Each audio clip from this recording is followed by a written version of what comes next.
Hey, want to skip those ads and get early access and bonus episodes of all Banana for Scale shows? Hop on over to truestory.fm/join and discover all the cool perks that come with being a member of the Banana for Scale family. Coming up on The Devil's Details, Babylon is fallen, and it can't get up.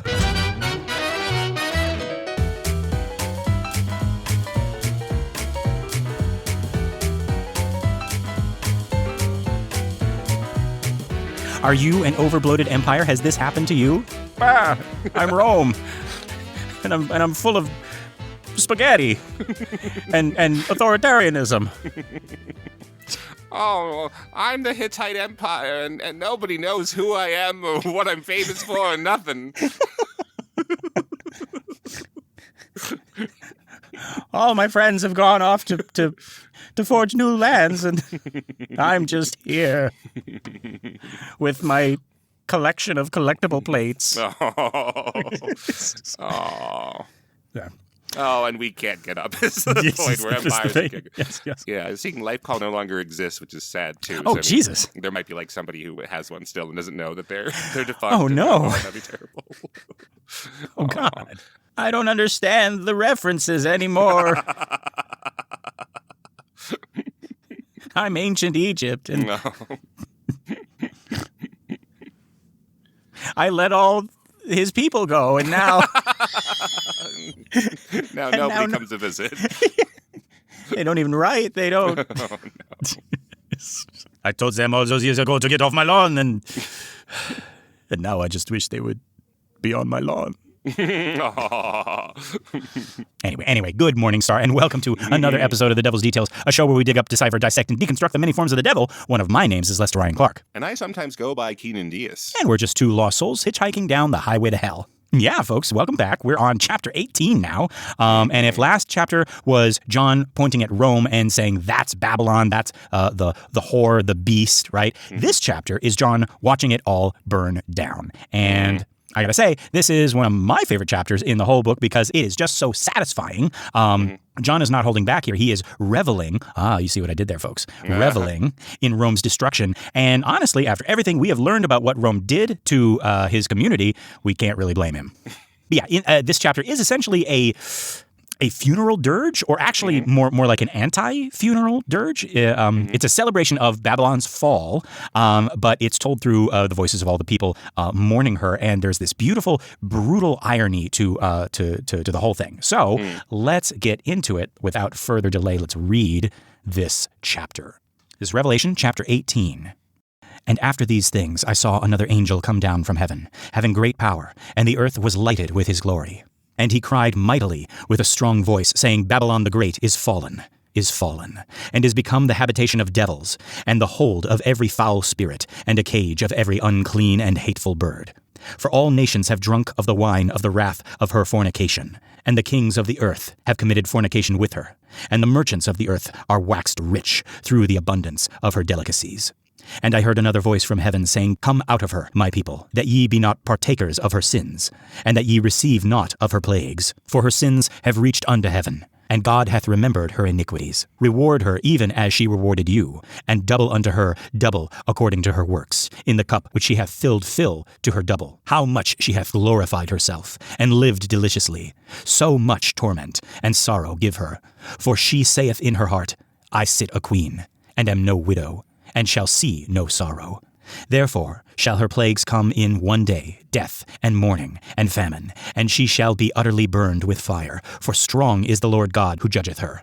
And the kings of the earth, who have committed fornication, and lived deliciously with her, shall bewail her, and lament for her, when they shall see the smoke of her burning, standing afar off for the fear of her torment, saying, Alas, alas, that great city Babylon, that mighty city, for in 1 hour is thy judgment come. And the merchants of the earth shall weep and mourn over her, for no man buyeth their merchandise any more. The merchandise of gold and silver, and precious stones, and of pearls, and fine linen, and purple, and silk, and scarlet, and all thyine wood, and all manner vessels of ivory, and all manner vessels of most precious wood, and of brass, and iron, and marble, and cinnamon, and odors, and ointments, and frankincense, and wine, and oil, and fine flour, and wheat, and beasts, and sheep, and horses, and chariots, and slaves, and souls of men. And the fruits that thy soul lusted after are departed from thee, and all things which were dainty and goodly are departed from thee, and thou shalt find them no more at all.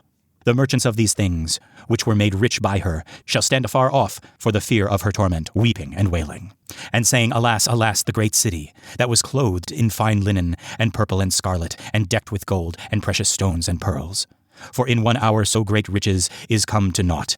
And every shipmaster, and all the company in ships, and sailors, and as many as trade by sea, stood afar off, and cried when they saw the smoke of her burning, saying, What city is like unto this great city?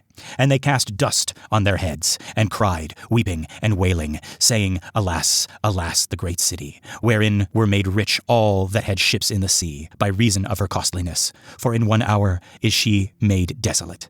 Rejoice over her, thou heaven, and ye holy apostles and prophets, for God hath avenged you on her. And a mighty angel took up a stone like a great millstone, and cast it into the sea, saying, Thus with violence shall the great city Babylon be thrown down, and shall be found no more at all. And the voice of harpers and musicians, and of pipers and trumpeters, shall be heard no more at all in thee. And no craftsman, of whatsoever craft he be, shall be found any more in thee. And the sound of a millstone shall be heard no more at all in thee. And the light of a candle shall shine no more at all in thee. And the voice of the bridegroom and of the bride shall be heard no more at all in thee. For thy merchants were the great men of the earth, for by thy sorceries were all nations deceived. And in her was found the blood of prophets, and of saints, and of all that were slain upon the earth. Hoo boy. All right, a lot of slaying. A lot of slaying. A lot of no more of this and a lot of no more of that. No more of this, bada bing, no more of that, bada boom. It gives me the impression that Swordmouth Jesus gave him a much shorter explanation. And John was like, but what of all the perfumes? What of all the odors? What of all the silks? And he was like, and no more of that.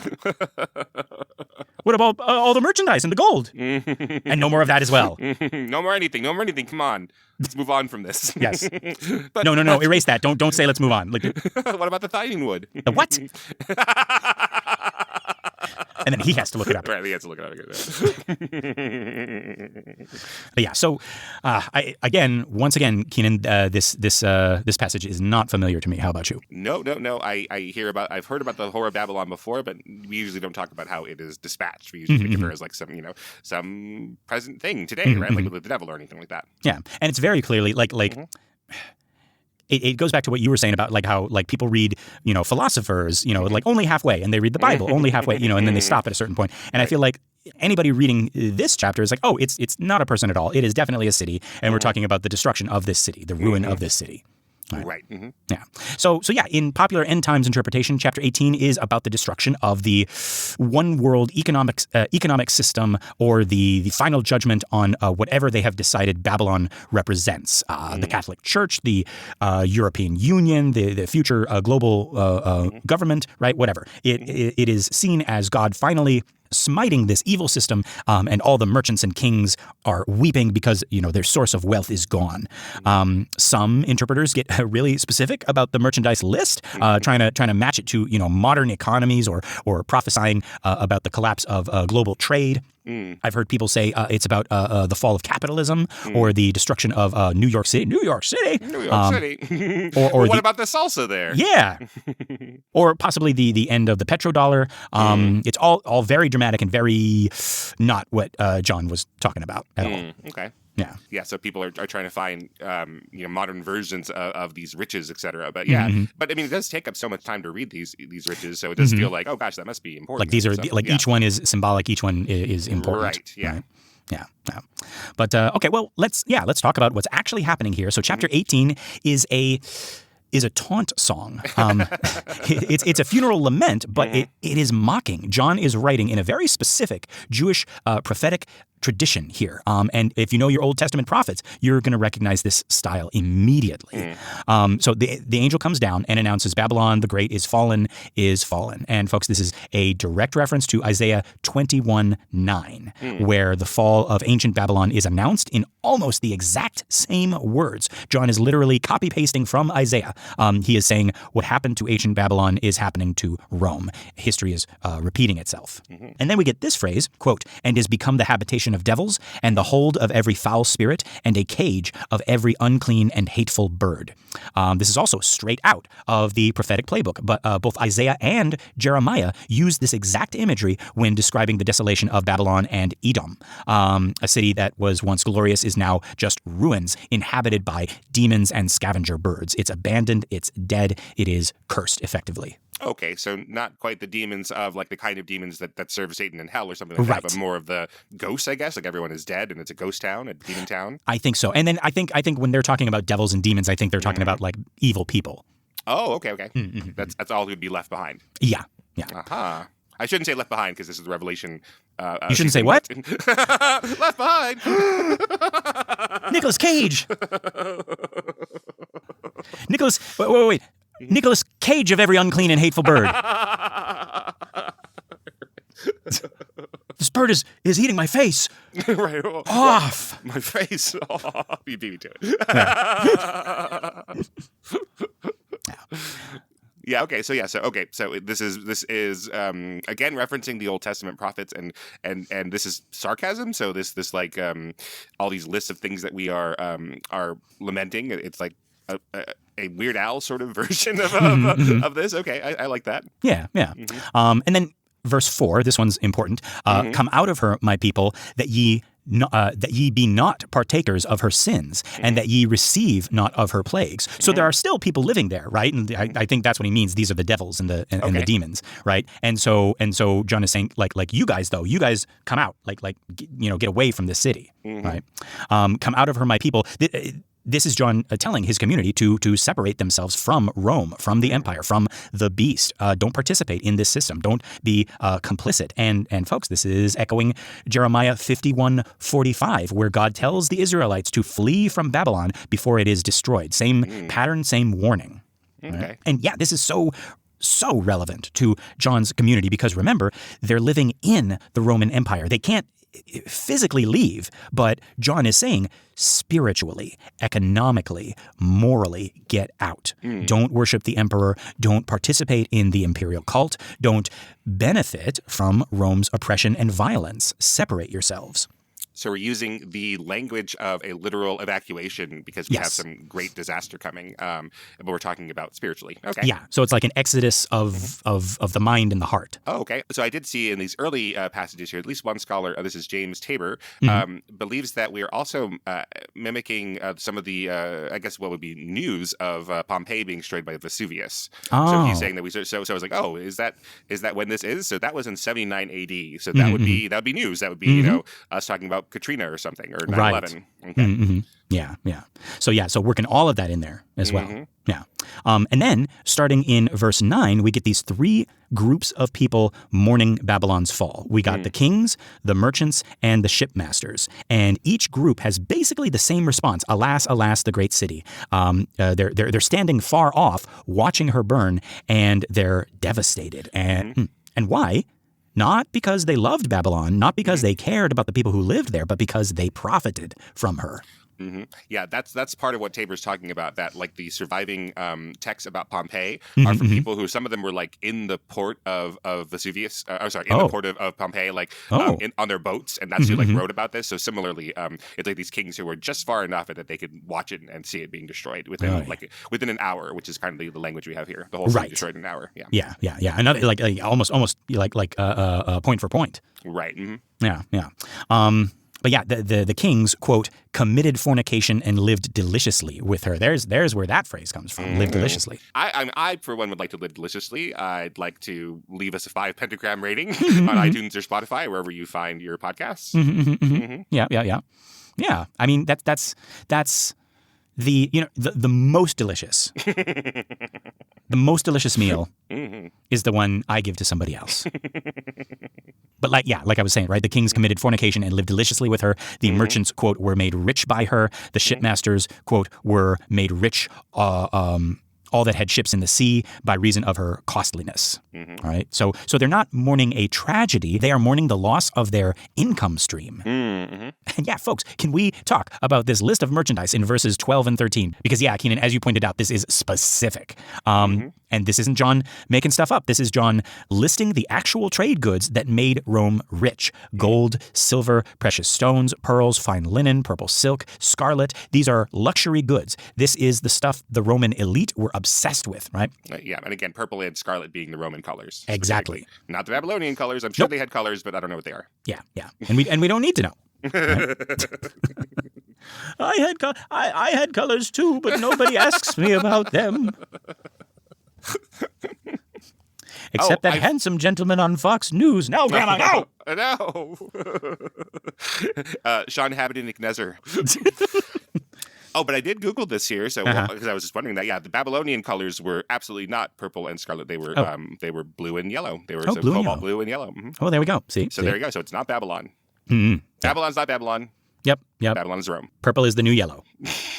But we're not even finished with this. Thine wood, ivory, precious wood, brass, iron, marble. These are building materials for their massive monuments and temples.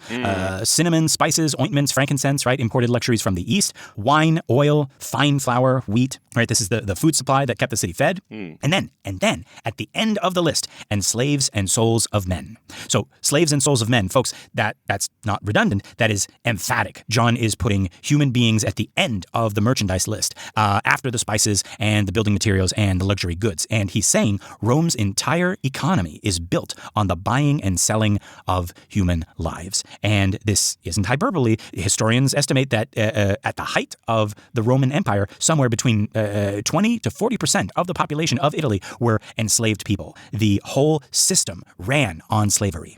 And John is saying, you built your empire on human souls. You treated people as merchandise, and now it's all coming down. And actually, this list is probably also a direct reference to Ezekiel 27, which is a lament over the city of Tyre. Tyre? Tyre? I say Tyre, but I guess I've never heard someone from there say it out loud. Yeah.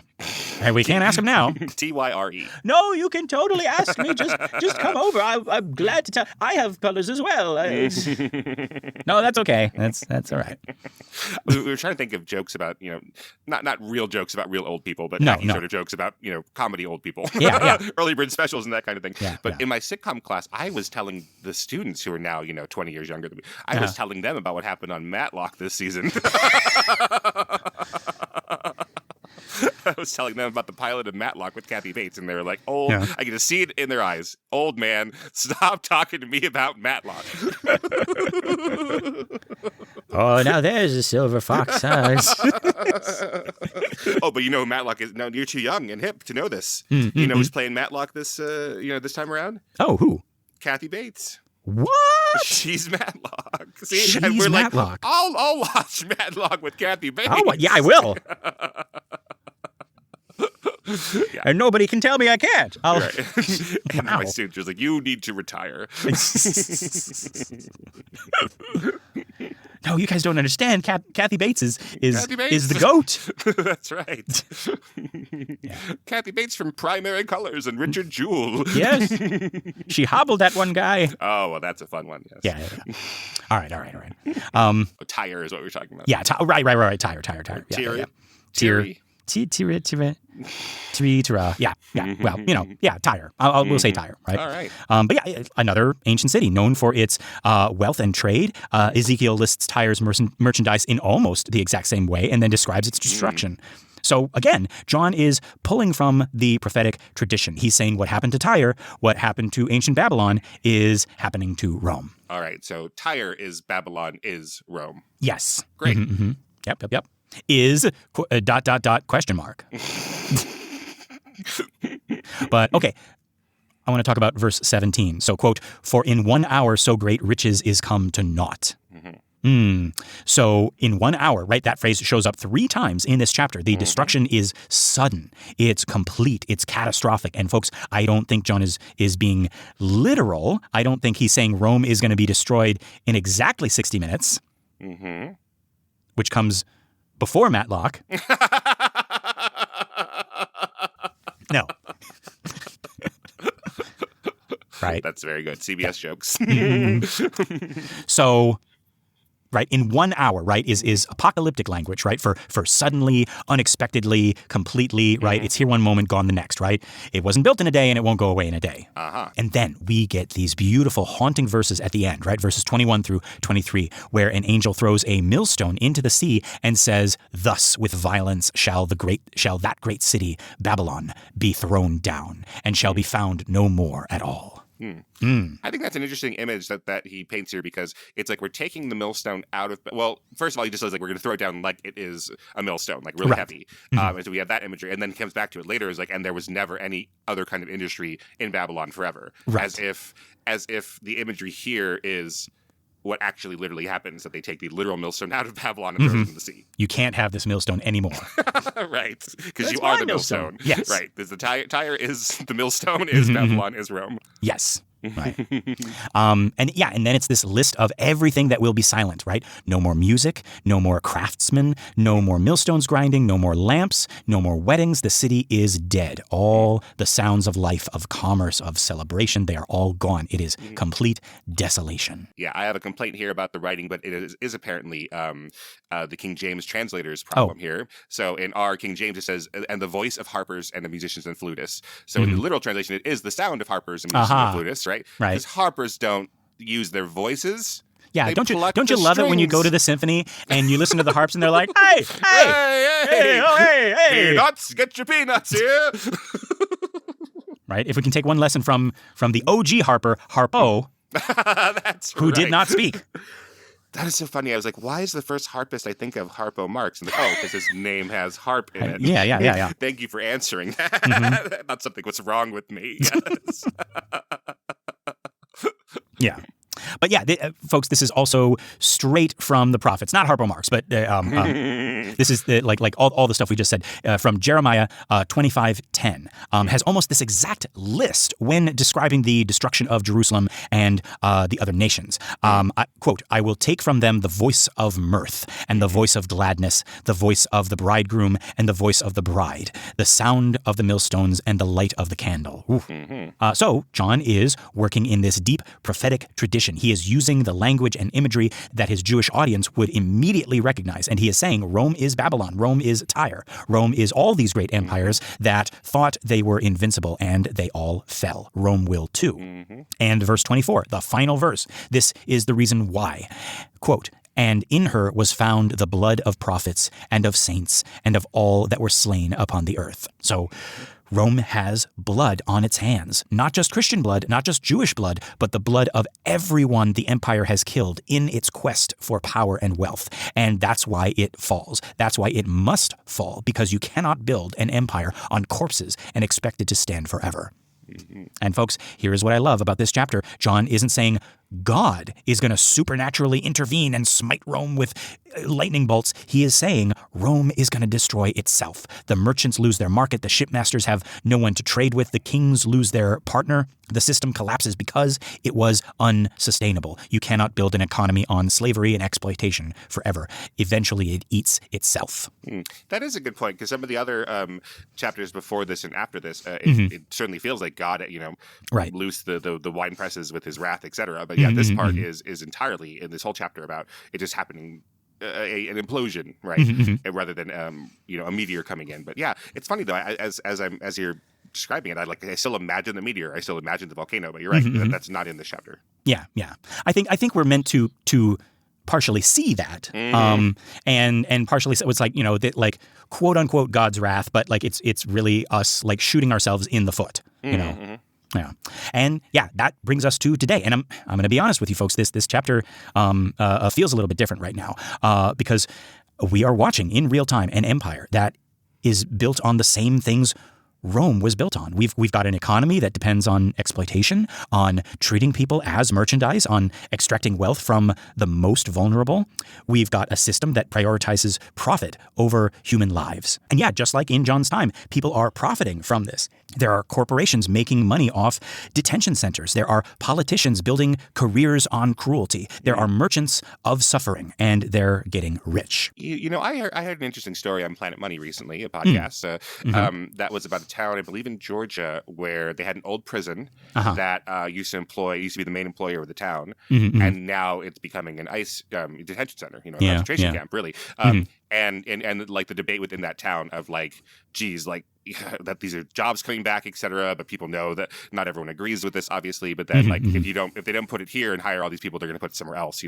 Those really terrible moral choices, and the town trying to live with that. I mean, and like just the knowing that like however you justify it right now, history is not going to care. Right, that's what I would say. Yeah. Yeah. History is going to remember it's like, oh yeah, this is the town that welcomed the concentration camp. Right. And yeah, John's message to his community and to us is don't participate, right? Come out of her. Don't be complicit in this system. Don't let them make you party to this violence. There was also some, I saw another news story about a woman who she burned this building to the ground because they were set to be the next concentration camp. And then the company that owned the building, I guess they made a public statement after the burning because I think they were trying to do it in secret and it wasn't very public. And I mean, once you burn it down, then it's like oh, it's all over the news that it was going to be a concentration camp. Right. And so they came out and said, we've actually retracted our offer to participate in the building of this camp after this lady burned it down. So right. Yeah. But yeah, like this is the thing. And this is where the hope comes in.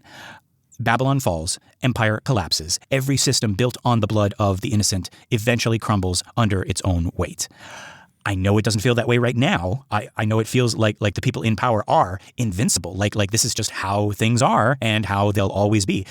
The kings and the merchants and the shipmasters, right? They think they're going to profit forever. They think the party's never going to end, but it does. It always does. History shows us this again and again. Rome fell. Every empire that came after Rome fell, and they all fell for the same reason, because you cannot build a civilization on cruelty and expect it to endure. And in the meantime, while we're waiting for Babylon to fall, we have a choice. We can be the kings and the merchants profiting from the system, lamenting when our income stream dries up. Or we can be the people who hear the voice saying, come out of her, the people who refuse to participate, the people who refuse to be complicit, who hold on to their humanity even when empire demands that we surrender it. And yeah, it's hard. It's scary. I never ever actually thought that I would be facing the same choices that, the people in my history books have had to face, right? But even at a smaller level. At a smaller level, right? Yeah, like that's in the past, yeah. But yeah, same thing. John's community was powerless against Rome. We feel powerless now. But they didn't give in. They didn't worship the beast. They didn't sell their souls for security or comfort or profit, right? And eventually, Babylon burned. So hold on, folks. Keep refusing, keep resisting, keep being human in an inhuman system, because the millstone is already being lifted. And when it drops, when this system finally collapses under its own corruption, we're going to be the ones who build something better in the ashes. Not an empire, not Babylon 2.0, something actually worth building. But yeah, folks, this has been another episode of The Devil's Details. I've been Lester Ryan Clark. You can summon me on all the socials as Lester Ryan Clark. And I've been Keenan Diaz, and you can invoke me on Instagram and Letterboxd at Howdy Keenan. Yeah, but yeah, find more of our shows and other really cool podcasts at truestory.fm, or you can drop us a message at Banana for Scale Mail, that's MAIL, at gmail.com. We got our Facebook listener group, Banana for Scale. That's a community for all of our shows, including this one. It's a private group, but just request to join, and we'll let you into the Infernal family. If you want more, consider joining us at truestory.fm/join, and look for Banana for Scale. That's us. You get bonus episodes of all our shows, access to our Discord, and you get your episodes a week early and ad-free. Pretty cool. Just $5. Wouldst thou like to live deliciously? You can do it, even if Babylon can't. We're not even asking for your souls. Just give us a 5 pentagram rating on iTunes or Spotify or wherever you listen to our show. That and sharing the show by word of mouth or on social media is going to help our little podcast grow and find more cool people like you. All right, folks. Until next week, love and hisses. Mwah.